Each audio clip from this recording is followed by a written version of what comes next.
Hello hi नमस्कार जय जगन्नाथ मु आपण मानकर अति परिचित स्नेहर साउंड इंजीनियर टूना मु गोटे वीडियो नहीं जो बाबू भूलवशत गोटे कॉल रिंग होवार वीडियोटी अधार रही जाइथिला तेणु आज संध्यारे मु सिद्धांत नेली से महाशयंक ठारू पूर्ण वीडियोटी संग्रह करी आउ तांको अनुरोध करी आसिकी घर पहुँची आज संध्यारे आउ वीडियोटी से मते सहयोग करिवार प्रतिश्रुति दबारु मु आसिकी पहुँची आउ फुल वीडियोटी नेबी आउ जहाँ आपण मानक सहयोग आपण मानक जोग मो चैनल आगे चलची आपण माने मो चैनल को सब्सक्राइब करंतु लाइक करंतु कमेंट करंतु मो वीडियो को देखंतु मतामत दियंतु आपण मानक मतामत मोर सम्मान्य कथा जोटा कि आपण मानक उपदेश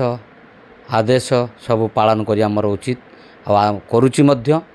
आपण जो जो कलाकार मानक पाखु जीवा पई कहउछन मु जाउची एवं आपण मानकर प्रतिश्रुति रक्षा करूची एवं आपण मानकर जोटी वीडियो क्लारिटी ठीक आसुनी साउंड ठीक आसुनी आपण कहउछंती मु ता भी ग्रहणीय एवं ताको ग्रहण करूची एवं आगु को आगु सुधारिवार व्यवस्था करूची आपण माने जानिचंती मु जने साउंड इंजीनियर आउ मु तो कहिवार शैली मोठारो विशेष आशा करिया उचित नुह मु एतेटा अनाउंसर भलिया मु कहि परिबि नाही तथापि मु आपण मान पई जतिकी पारुची चेष्टा करूची आसंतु से महासंघ ठारू साक्षात्कार नवा जगन्नाथ मामू प्रणाम बड़ दुखर विषय गोटे वीडियो करुली आ वीडियोटी अधारू कॉल पलि आसी अधा रहीगला कथाटी अधा रहीगला तेणु आउ थे मूलर कथाटा आलोचना करिया भल हम तो आपण पाठपढ़ा केबे छाड़ले मु 1980 रे छाड़िली 1980 रे हां पाठपढ़ा छाड़ी साइला परे आज्ञा 1980 रु 10 मास गोटे जने टीचर थिली कहीं ना सेते बेले जने शिक्षक आज्ञा स्टडी लीव नहीं कि बीडी जाइथिले आउ से स्कूल रो मैनेजिंग कमिटी हाथ से पावर थिला से जे कोनस लोक को योग्य व्यक्ति को अपॉइंटमेंट दे परिबे आया सेते मु जस्ट पास करके आस्ता भद्रक कॉलेज रु 1980 रे से मते 10 मास पई लीव वैकेंसी रे रखिले तो आपण पाठ क्वालिफिकेशन कोन मु बीएससी कंप्लीट करछि बीएससी कंप्लीट 80 रे 1980 रे दर्शक बंधु आपण माने जा सहित कथा होजंती से होजंती श्रीयुक्त विष्णु महापात्र से तांको विषय कहउजंती पाठ पढ़ा बीएससी परे से यात्रा गले अच्छा यात्रा सेते बेले कोन पाठर किछि मर्यादा थिला कि नहीं निश्चित थिला माने मु जस्ट से 10 मास टीचरशिप कर सरिबा परे आया से हमर गोटे गाँव रे गोटे पड़िया अछि से पड़िया को समस्ते संध्या बेला बुलिया को आसंती आ सेठी पेपर पढ़ा हुए पेपर रे मु गोटे ऐड देखली ओडिशा पर गोटे एडवर्टाइजमेंट बाहर अभिनेता अभिनेत्री आवश्यक से एड्रेस दीची गोटे एप्लिकेशन लिखी रेजिस्ट्री कली आज्ञा से तो मोबाइल फोन नथिला टेलीग्राम थिला मु रेजिस्ट्री कली जिमिति 7-8 दिन परे से हमर ओडिशा पर प्रोप्राइटर कानूचरण नायक आज्ञा से मते चिठी लिखि पठेले कहले 1 तारिख दिन आपनकर गोटे साक्षात्कार अच्छी तेणु आप इंटरव्यू अच्छी आसिकी देखा करंतु आज्ञा से साक्षात्कार जोग दियंतु सेटू मु से दिन सकाळे बंत अभिमुखे बाहरी गली बाहर जीवा को 150 खंडे आपण सेतेल कोन ई स्वर रहउतिले ना आपण घरे ना मु गाँ रे रहउतिले गाँटा कोउटी गाँटा हमर सारू गाँ खैरा ब्लॉक सारू गाँ ओपदा लाइन ले आज्ञा अच्छा मोर पिला बेलू यात्रा प्रति गोटे हेतुक अभिनय प्रति गोटे दुर्बलता थिला क्लास 3 रु मु पार्ट माने अभिनय करनी ड्रामा करनी आज्ञा क्लास 3 ड्रामा नुए ओपन पेंडल हां ओपन पेंडल अच्छा आ सेटा प्रथम नाटक मोर जोगजन्म रावण सेथरे मते दैथांती विभीषण को पो तोरणी सेन अच्छा अच्छा ସେଇଟା ଗୋଟେ ଲୋକ ବହୁତ ଆଡ଼ୁ ଲୋକ ଆସନ୍ତି ଗୋଟେ ଗାଁରେ ଯାତ୍ରା ହେଲେ ବହୁତ ଗାଁରୁ ଲୋକ ଆସନ୍ତି ସେ ଯାତ୍ରା ଦେଖିବା ପାଇଁ ଆଉ ସେଇ ମୋ ଚରିତ୍ରଟା ତାଙ୍କୁ ଏମିତି ପ୍ରଭାବିତ କରିଥିଲା ଯୋଉ ଗାଁରେ ଡ୍ରାମା ହେଲା କି ଯାତ୍ରା ହେଲା ସେ ମତେ ହିଁ ଡାକିବେ ମୁଁ ସେଇ ଷ୍ଟୁଡେଣ୍ଟ ଲାଇଫରେ ମୋର ପାରିଶ୍ରମିକ ବି ସେତେବେଳେ ଥିଲା ହଁ ସେମାନେ 10-15 ଦିନ 20 ଦିନ ରିହର୍ସାଲ କରିବେ ଡ୍ରାମା କରିବେ ଆସିଲା ବେଳକୁ 2 ଟଙ୍କା 5 ଟଙ୍କା ଏମିତି ଦେବେ ସେ 5 ଟଙ୍କା ବହୁତ ସେତେବେଳେ ଆଉ ଆପଣଙ୍କର ସେତେବେଳେ ଗୋଟେ ନିଶା ଥିଲା ନିଶା ପୁରା ନିଶା ଆପଣ କେବେ ଭାବିଥିଲେ ଯେ ନିଶାଟା ଆଜି ପେଶାରେ ପରିଣତ ହେଇଯିବ ସେଟା ମୁଁ ଭାବିନଥିଲି ନା ଓଡ଼ିଶା ପୁରାକୁ ଗଲା ପରେ ବି ନିଶା ଓଡ଼ିଶା ପୁରା ଛାଡ଼ିବା ପରେ ଯୋଉ ବେଣିରାମପୁରରେ ରହିଲି ଆର୍ତ୍ତବନ୍ଧୁର ଭିତରେ ଥାନ୍ତି ତାଙ୍କ ପ୍ରୋପ୍ରାଇଟର ଓଡ଼ିଶା ପୁରା ଫାଷ୍ଟ ରହିଲେ ଯାତ୍ରାରେ ମାନେ ପ୍ରୋଫେସନାଲ ହିସାବରେ 1981 ରେ ଆଚ୍ଛା 1981 ରେ ରହିଲେ କୋଉଠି ଓଡ଼ିଶା ପୁରାରୁ ଗଲେ କୋଉଠିକି ବେଣିରାମପୁର ଆଚ୍ଛା ବେଣିରାମପୁର ମାତ୍ର ଗୋଟିଏ ବର୍ଷ ରହିଛି ତାପରେ ମୁଁ ଆସିଲି ଜନତା ଗଣନାଟ୍ୟ ଏଇ ରମେଶ ପାଣିଗ୍ରାହୀଙ୍କ ପ୍ରଥମ ନାଟକ ଚାଲିଥାଏ ସେତେବେଳେ ରମେଶ ପାଣିଗ୍ରାହୀ ପ୍ରଫେସର ରମେଶ ପାଣିଗ୍ରାହୀ ଅଧ୍ୟାପକ ତାଙ୍କର ପ୍ରଥମ ନାଟକ ଲୋମ ବୋଲି ତାଙ୍କୁ ଉଠୁଛି ମାନେ ଭିନ୍ନ ଏକ ରାମାୟଣ ଅନ୍ୟ କିଛି ଚହଳ ସୃଷ୍ଟି ସାମାଜିକ ନାଟକ ଆଚ୍ଛା ଭିନ୍ନ ଏକ ରାମାୟଣ ମାନେ ଗୋଟେ ଚରିତ୍ରକୁ ରାମଚରିତ୍ର ଇଏ ଚିତ୍ରଣ କରାଯାଇଛି ଗୋଟେ ଚରିତ୍ରକୁ ଲକ୍ଷ୍ମଣ ଚରିତ୍ରରେ ଚିତ୍ରଣ କରାଯାଇଛି ସୀତା ଏମିତି ସବୁ ଅଛନ୍ତି ଆଉ ଆଚ୍ଛା ସେଇ ମାନେ ସାମାଜିକ ନାଟକ କିନ୍ତୁ ରାମାୟଣକୁ ନେଇକି ଆଜ୍ଞା ହଁ ସେଇଟା ଲେଖିଲେ ସେ ନାଟକ ଯାତ୍ରା ଜଗତରେ ଚହଳ ସୃଷ୍ଟି କଲା ଆଜ୍ଞା ହଁ ମୁଁ କରୁଥାନ୍ତି ସେ ନାଟକ ରାଇଟର କିଏ ଆମର ପ୍ରାଧ୍ୟାପକ ରମେଶ ପାଣିଗ୍ରାହୀ ଡିରେକ୍ଟର ହେଉଛନ୍ତି ଶଚୀ ଦାସ ଆଚ୍ଛା ଶଚୀ ସାର୍ ଆଜ୍ଞା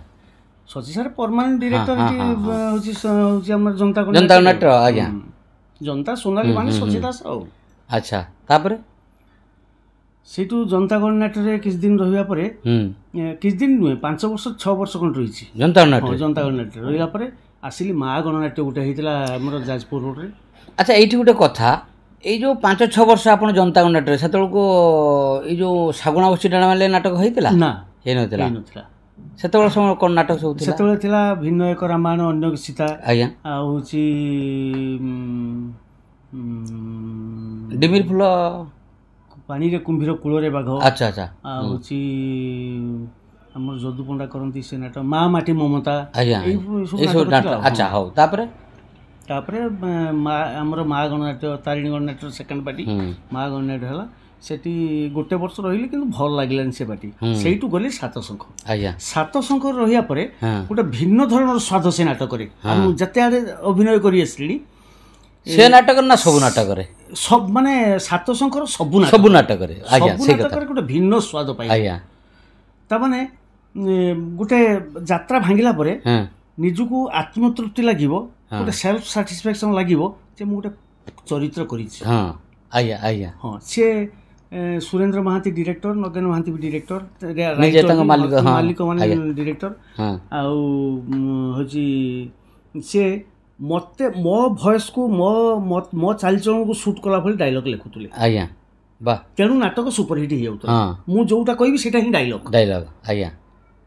ବା ଆଉ ସବୁ ନିର୍ଭର କରେ ସାଉଣ୍ଡ ଅପରେଟର ଆଜ୍ଞା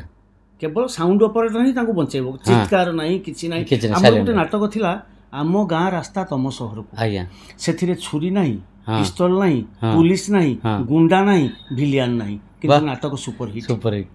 ଖାଲି କଥାରେ ଆଉ ସେଇ ଢାଞ୍ଚାଟା ପଡ଼ିଗଲା ତୁଳସୀ ଗଣନାଟ୍ୟରେ ତୁଳସୀ ଗଣନାଟ୍ୟ ଯେତେବେଳେ ଆସିଲି ତାଙ୍କର ସବୁ ଚିତ୍କାର ନାଟକ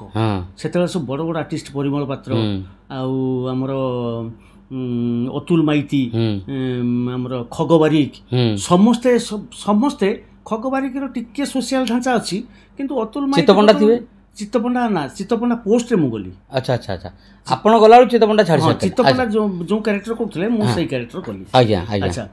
ସେଠି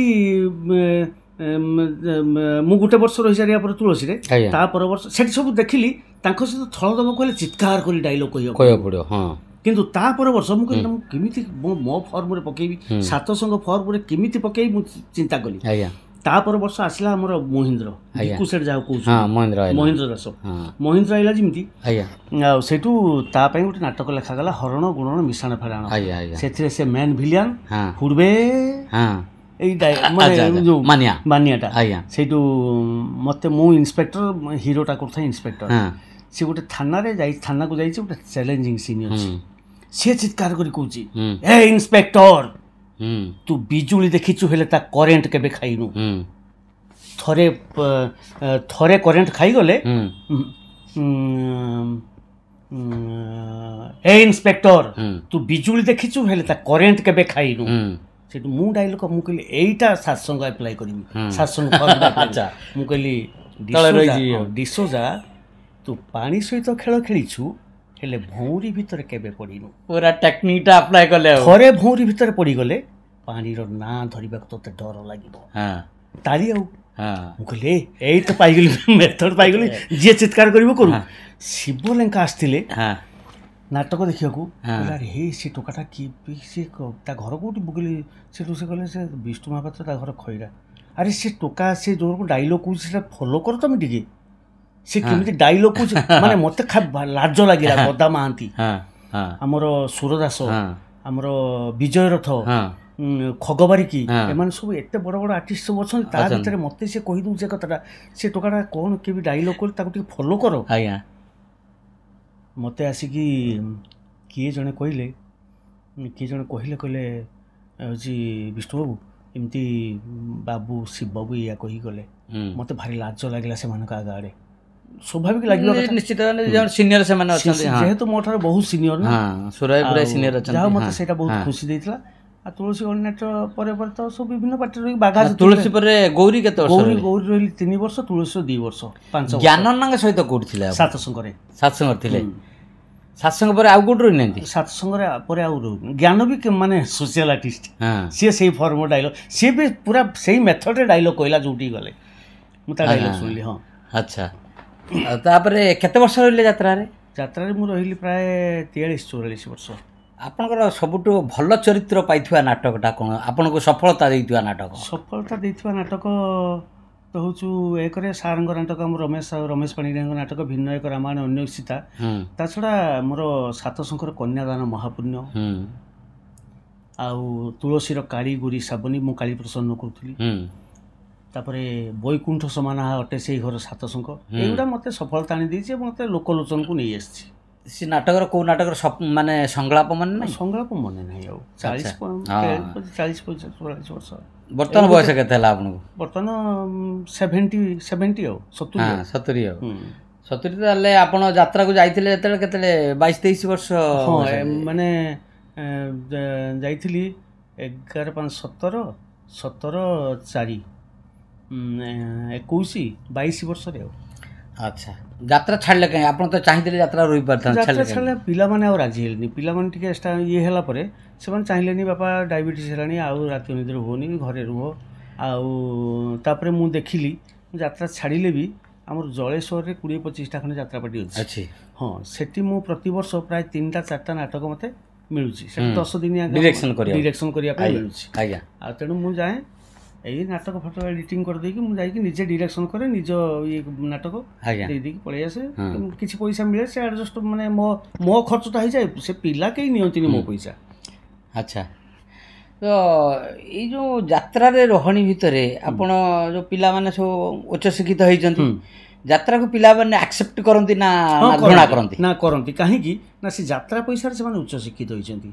ଝିଅ ମୋର MCA, ଏଇଟା ବଢ଼ିଆ କଥା କହିଲେ। ଯାତ୍ରା ପଇସାରେ ସେମାନେ ଉଚ୍ଚଶିକ୍ଷିତ ହେଇଛନ୍ତି ନା, ସେମାନେ ଯାତ୍ରାକୁ ନେଇ ଗର୍ବିତ ତ। ହଁ,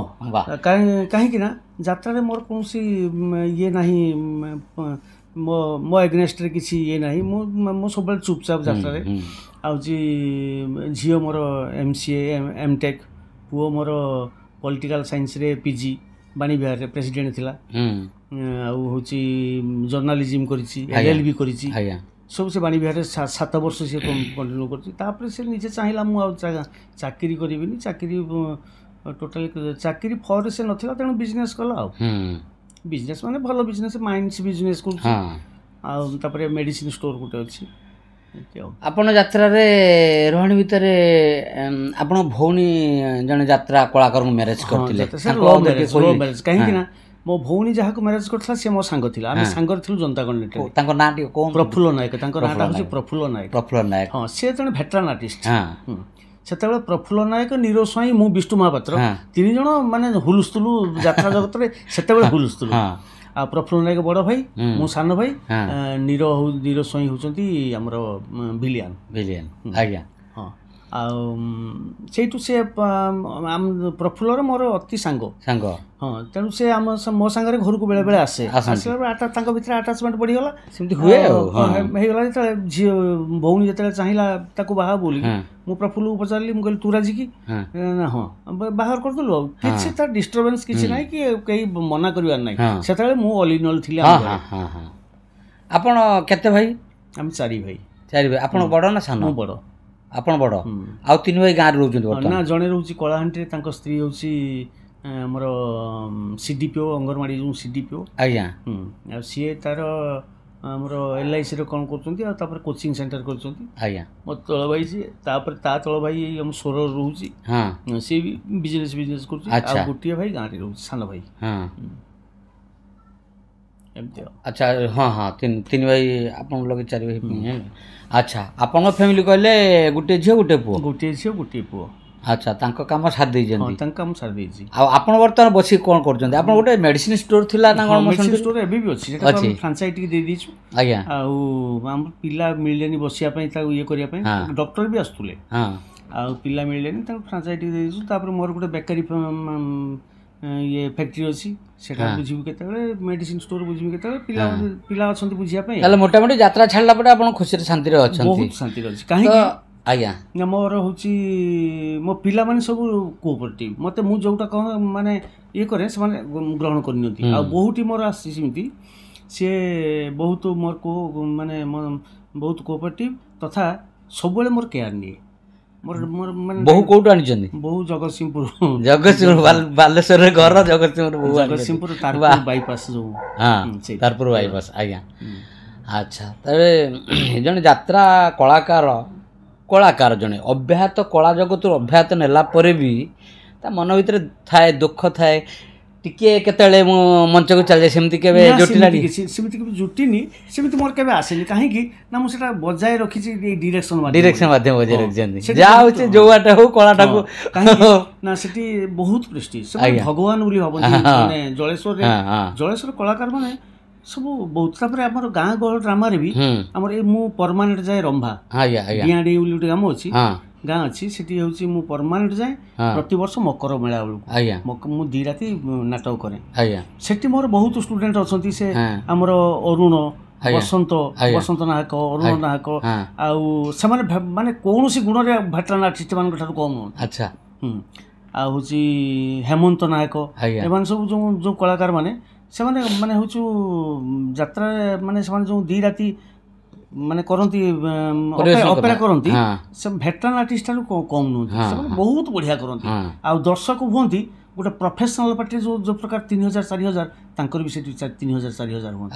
ଆଉ ଆସିଲା ବେଳେ ଯେଉଁ ବିଦାୟ ସମ୍ବର୍ଦ୍ଧନା ସିଏ ଖୁସି କହିହେବନି ଆଚ୍ଛା ଆଉ ଏମିତିଆ କଥା ଆଉ ବର୍ତ୍ତମାନ ସୁସ୍ଥ ଅଛନ୍ତି ଭଲ ଅଛନ୍ତି ସୁସ୍ଥ ନାହିଁ ଆଉ କ'ଣ ଅସୁସ୍ଥ ମାନେ ଭଲ ଅଛି କିନ୍ତୁ ଅସୁସ୍ଥ ତ ମଣିଷ ଶୁଣନ୍ତୁ 60 ପରେ ବୟସ ହେଲେ ଅସୁସ୍ଥ ସମସ୍ତେ ଆମେ ତ ଅସୁସ୍ଥ ହେଲୁଣି ଆପଣଙ୍କୁ କ'ଣ କହିବେ ଏବେ ବହୁତ ଭଲରେ ଅଛି ଭବିଷ୍ୟତ ଭଗବାନଙ୍କ ଉପରେ ନିର୍ଭର କରେ ଯାଉ ମୋଟାମୋଟି ପରିବାର ସହିତ ବହୁତ ଶାନ୍ତିରେ ଅଛନ୍ତି ଖୁସିରେ ଅଛନ୍ତି ଏଇଟା ବଡ଼ କଥା ଆଉ ଯାହା ଯେମିତି ବିଜନେସ୍ ଚାଲିଛି ଆଉ ପୁଅ ପିଲାମାନେ ତ ବଢ଼ିଗଲେଣି ସବୁ ବୁଝାବୁଝି କରୁଛନ୍ତି ଯାହା ହଉ ଆପଣ ଗୋଟେ ଏଇ ସନ୍ଧ୍ୟାରେ ଆପଣ ସାକ୍ଷାତକାରଟିଏ ଦେଲେ ଆଉ ଭାରି ଖୁସି ଲାଗିଲା ଆଚ୍ଛା ଏଇ ଯେଉଁ ଯାତ୍ରାରେ ଆପଣ ଥିଲେ ଯାତ୍ରା କେତେ ଖଣ୍ଡ ନାଟକରେ ଅଭିନୟ କରିଛନ୍ତି ମୁଁ ପ୍ରାୟ 150 ଖଣ୍ଡ ନାଟକରେ ଅଭିନୟ କରିଛି 150 ଖଣ୍ଡ ନାଟକରେ ଅଭିନୟ କରିଛନ୍ତି ସେତେବେଳେ ଯେଉଁ ଡିରେକ୍ଟର ମାନେ ଯେଉଁ ସାର୍ ମାନେ ଯେଉଁ ଡିରେକ୍ସନ୍ କରୁଥିଲେ ସେତେବେଳେ ଡିରେକ୍ସନ୍ ଆଉ ବର୍ତ୍ତମାନ ଡିରେକ୍ସନ୍ କ'ଣ ଫରକ ଦେଖୁଛନ୍ତି ଆପଣ ଫରକ ସେଇଟା ମାନେ କହିଲା ମାନେ ଏଇ ଡିରେକ୍ଟର ମାନଙ୍କ ମନ କଷ୍ଟ ହେବ ଖୋଲା କଥା ଟିକେ କହୁନାହାନ୍ତି କୁହନ୍ତୁ କାହା ନାଁ ଧରିବାର ନାହିଁ କୁହନ୍ତୁ ସେତେବେଳେ ନିର୍ଦ୍ଦେଶକ ମାନେ ଥିଲେ ଏଇ ସଚି ଦାସ କୁହନ୍ତୁ ସୀତାକାନ୍ତ ମହାନ୍ତି ଖତୁ ସିଂ ମନୋଜ ପଟ୍ଟନାୟକ ଆମର ସୁରେନ୍ଦ୍ର ମହାନ୍ତି ମାନେ ଏମାନେ ଯେଉଁ ତାଙ୍କ ଡିରେକ୍ସନ ଅଭିନୟ କରିସାରିବା ପରେ ଆଉ ଅନ୍ୟମାନଙ୍କ ବିନୋଦ ରାଉତ ବି ସେଇ ସେତେବେଳେର ଡିରେକ୍ସନ ମୁଁ ଯାହା ଅନୁଭବ କରୁଛି ମୋ ପିଲାବେଳେ ଡିରେକ୍ଟର ଯାହା କହୁଥିଲେ ସେଟା ହଉଛି ମାନେ ବେଦରଗାର କିନ୍ତୁ ବର୍ତ୍ତମାନ ଆର୍ଟିଷ୍ଟ ମାନେ କହୁଛନ୍ତି ଆମେ ଯାହା କହୁଛୁ ସେଟା ବେଦରଗାର ଏଇଟା ଆପଣ ଫିଲ୍ କରୁଛନ୍ତି ହଁ ନିଶ୍ଚିତ ଭାବରେ সেটা কিন্তু পরিপ্রকাশ କରିହେବନି କାହିଁକି ନା ମାନେ ବର୍ତ୍ତମାନ ଡିରେକ୍ଟର ମାନେ ବି ଆସିକି ତେଲଉଛନ୍ତି ଲବି କରୁଛନ୍ତି ଆମ ପାଇଁ ନାଟ ଗୋଟେ କୁହ ସାର୍ ବାବୁଙ୍କୁ କୁହ ଆମେ ଏ ବର୍ଷ ନାଟ ଗୋଟେ କରିବୁ ଆଉ କିଛି ବି ଦବୁ ତମକୁ ହାତ ଗୁଞ୍ଜା ଦବୁ ଆଉ ଦରକାର ପଡେ ତମ ଉପରେ ନାଟକ କରିଦବୁ। ଅବଶ୍ୟ ମୁଁ ଯାତ୍ରାରେ ନାହିଁ ସେମାନଙ୍କ ଦେଇ ଭାବିଲେ କିଛି ନାହିଁ କିନ୍ତୁ କାହିଁକି ଅନ୍ୟମାନଙ୍କ ମନରେ କଷ୍ଟ ସେଟା ନିଶ୍ଚିତ ଜାଣିପାରୁଛି ମୁଁ ସବୁ ଜାଣିପାରୁଛି ସେମାନେ କ'ଣ କରୁଛନ୍ତି। ଆଗ କାଳର ଆଗର ଡିରେକ୍ଟର ସୀତାକାନ୍ତ ମହାନ୍ତି ମାନେ କ'ଣ ଚେୟାର ଉଠିବେନି ନା ବର୍ତ୍ତମାନ ଆର୍ଟିଷ୍ଟ କିଛି କହୁଛନ୍ତି ଆମେ କ'ଣ ଘୁଷାବଳ ଡିରେକ୍ଟର ଯାହା କହିଦେଲେ ଆମେ ସେଇଥିରେ ଚାଲିବୁ ସେଇଟା ଆମେ ଆମ ମନରୁ କ'ଣ କିଛି ଜାଣିନୁ ଆମେ କ'ଣ ଏତେ ବର୍ଷ ଅଭିନୟ କରୁ ଆମେ କ'ଣ କିଛି ଶିଖିନୁ ଏକଥା ବି କହୁଛନ୍ତି କିନ୍ତୁ ଏକଥା କହିକି ସେ ଭୁଲ କହୁଛନ୍ତି ନିଶ୍ଚିତ ଭୁଲ କରୁଛନ୍ତି ଆଉ ସବୁବେଳେ ଚିତ୍କାର କରିକି ଡାଇଲଗ କହୁଛନ୍ତି ସଂଳାପର ମାନେ ମତଲବ ରହୁନି ଚରିତ୍ରର ମାନେ ମତଲବ ରହୁନି ଯଦି ଗୋଟେ ସପୋର୍ଟିଂ କ୍ୟାରେକ୍ଟର ଥାଏ ସେ ବି ଆଣ୍ଟି କ୍ୟାରେକ୍ଟର ହେଇଯାଉଛି। ମୁଁ ତମକୁ ବର୍ତ୍ତମାନ ଗୋଟେ ଉଦାହରଣ ଦେବି ଆଜ୍ଞା ହଉଛି ହୁଏତ ଲିଙ୍ଗରିଂ ହେଇଯାଉଥିବ କ'ଣ এটা লিঙ্গরিং ହେଉଛି ନା କିଛି ଗୋଟେ ଉଦାହରଣ ଦେବି ଯେ ସେତେବେଳେ ଡିରେକ୍ଟର କିଶୋର ମହାପାତ୍ର ରାଇଟର ସୀତାକାନ୍ତ ମହାନ୍ତି ଡିରେକ୍ଟର ଆଜ୍ଞା ହଉଛୁ ଗୋଟେ ନାଟକରେ ଆମର ବାସନ୍ତୀ ବାରିକି ସେତେବେଳେ ହିରୋଇନ୍ ଥିଲା ମୁଁ ବି ଥିଲି ମୁଁ ଥିଲି ହିରୋ ଚିତ୍ତପଣ୍ଡା ପୋଷ୍ଟରେ ଦାମ ଥିଲା ଚାକର ବାସନ୍ତୀ ଚରିତ୍ରଟା ହେଉଛି ଜଣେ ଡାକ୍ତରାଣୀ ଦାମ ତାର ଚାକର ଆମ ଦାମ ପଣ୍ଡା ଦାମ ପଣ୍ଡା ଥିଲା ସେ ଚାକର ସେ ହଉଛୁ ଗୋଟେ ଡାଇଲଗ ମାନେ ବାସନ୍ତୀର ପ୍ରେମିକ ଆକ୍ସିଡେଣ୍ଟ ହେଇଯାଇଛି ତାମାନେ ମୁଁ ଆକ୍ସିଡେଣ୍ଟ ହେଇଯାଇଛି ଦାମ ଆସି ଖବର ଦଉଛି ମା ଡାକ୍ତର ବାବୁଙ୍କ ମୁଣ୍ଡ ଫାଟି ଯାଇଛି ଡାକ୍ତର ବାବୁଙ୍କର ଆକ୍ସିଡେଣ୍ଟ ହେଇଯାଇଛି ଦୁର୍ଘଟଣା ହେଇଯାଇଛି ଆଉ ଡାକ୍ତର ବାବୁଙ୍କ ମୁଣ୍ଡ ଫାଟି ଯାଇଛି ଡାକ୍ତର ମାନେ କହୁଛନ୍ତି ଅନ୍ୟ ଡାକ୍ତର ମାନେ କହୁଛନ୍ତି ତାଙ୍କର ରକ୍ତ ଦରକାର ଏଇ ରକ୍ତଟାକୁ ସେ କହିଥିଲା ମା ବ୍ଲଡ୍ ଦରକାର ବାସନ୍ତୀ ଠିଆ ହେଇଗଲା ଗୋଟେ କ'ଣ ନୂଆ ଶବ୍ଦ କହିଲା ଇଏ ସେମାନେ ପାଠ ପଢିନାହାନ୍ତି ସେମାନେ ଘୁଷିକି ଯାହା କହିବେ ମାନେ ପୁରା ଘୁଷିତେ ଠିଆ ଗୋଟେ ବ୍ଲଡ୍ ଦରକାର କ'ଣ କହିଲା ଠିଆ କିଛି ସମୟ ଠିଆ ହେଇଗଲା ଠିଆ ହେଇଗଲା ଯେମିତି ଦାମ ତାକୁ ଆଡଜଷ୍ଟ କଲା ଠିକ୍ ଗ୍ରୀନ୍ ରୁମ୍କୁ ଓହ୍ଲେଇ ଆସିଛି ଚିନୁ ବାବୁ ଆମର ମ୍ୟାନେଜର ଚିନୁ ଦାସ ତାହେଲେ ଦାମ ବାବୁ ଶୁଣିଲେ କ'ଣ ନା ବାସନ୍ତୀକି ଡାଇଲଗ୍ଟା କ'ଣ କହିଲେ ଏମିତି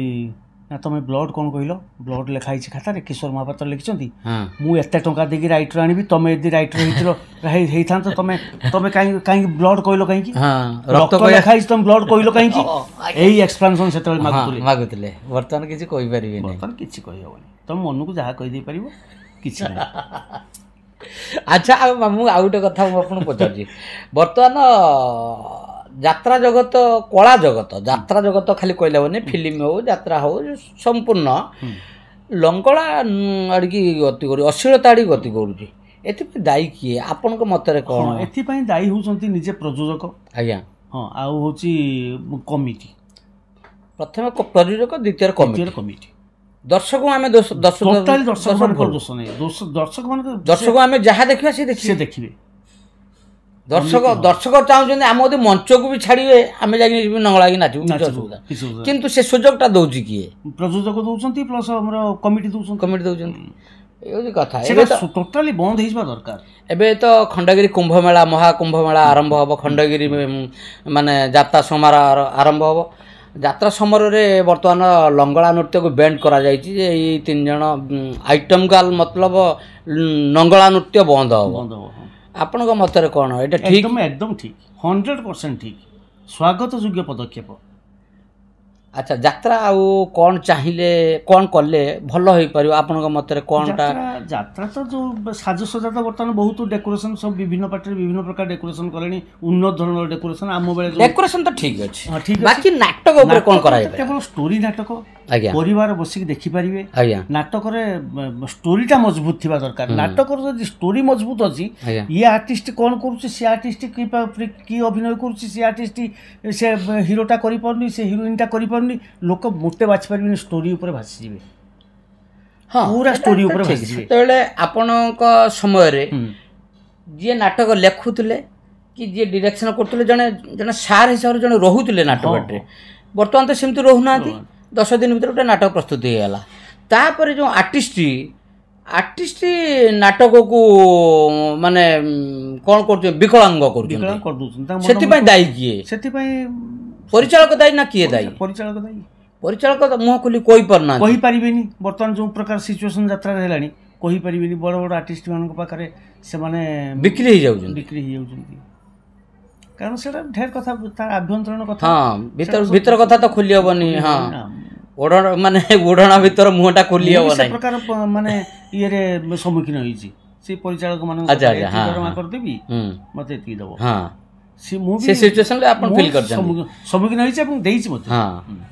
ତ ସେ ତ ଜିନିଷ ଭିତରେ ଚାଲିଛି ଦେଣ ନେଣ ଚାଲିଛି